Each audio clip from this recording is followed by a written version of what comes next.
signed up for that.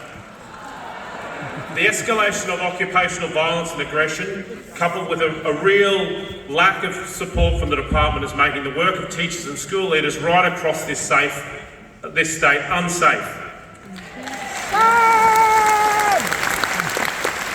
The Premier announced 6 weeks ago here in this building at our state conference that he understood and he saw that he needed a cultural change in the Department of Education to deal with increasing violence and aggression in our schools. Well, the change starts at the highest levels, and we're yet to see it. We're yet to see any evidence of change within the department from your employer, and so now it's time for them to walk the talk.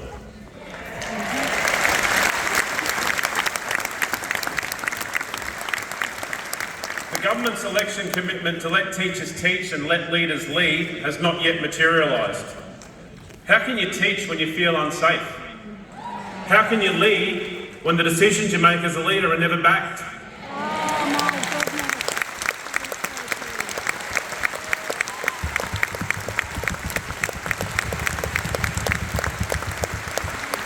We're seeing the perfect storm erupt in our workplaces where there's an internal policy conflict. You can't on the one hand say that there's zero tolerance for occupational violence and aggression, and on the other hand, question a school leader's decision to suspend a student or ban a parent.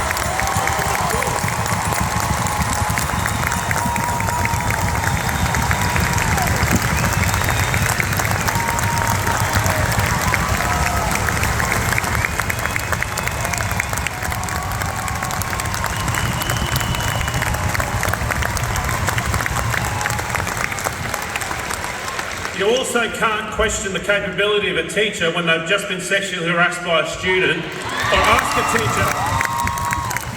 teacher how they contributed to being assaulted today.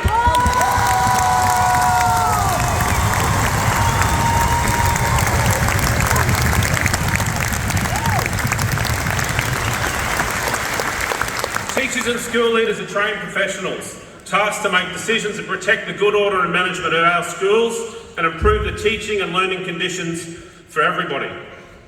Instead, their capability and commitment is questioned and interrogated, adding insult to injury when there should be real support.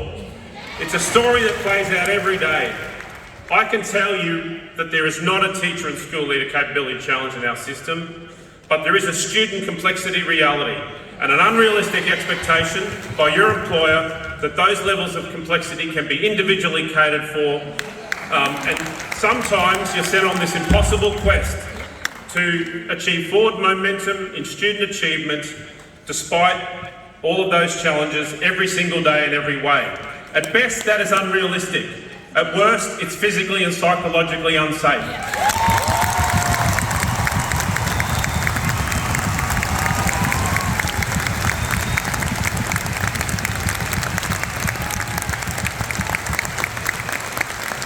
The responsibility for this lies squarely at the feet of the Department of Education, seen every day in a lack of real support provided to teachers and school leaders. It's time your employer admitted that, resourced your schools properly, improved your working conditions and your students' learning conditions, and paid you nation-leading salaries.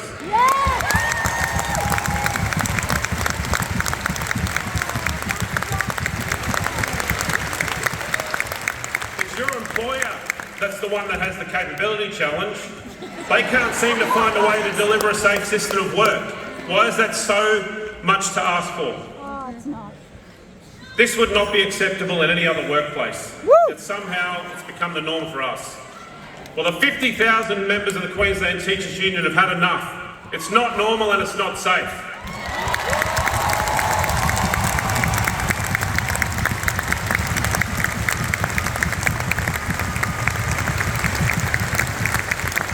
If you've been assaulted as part of your work, you should have the support of your employer to get counselling, to debrief, decompress, complete the appropriate reports during work time.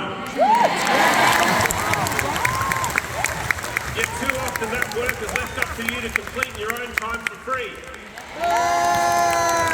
Or worse, you actually have to walk back into class and try and hold it together long enough to get through to your next break.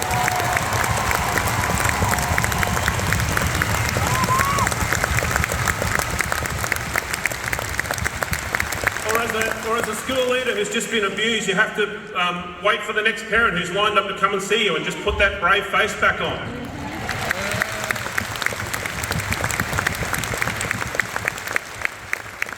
We need to see an offer that does more than just see our profession tread water. Today, we're standing together demanding the respect and resourcing we all deserve. Today, we are united and we say that fair and safe workplaces are non-negotiable.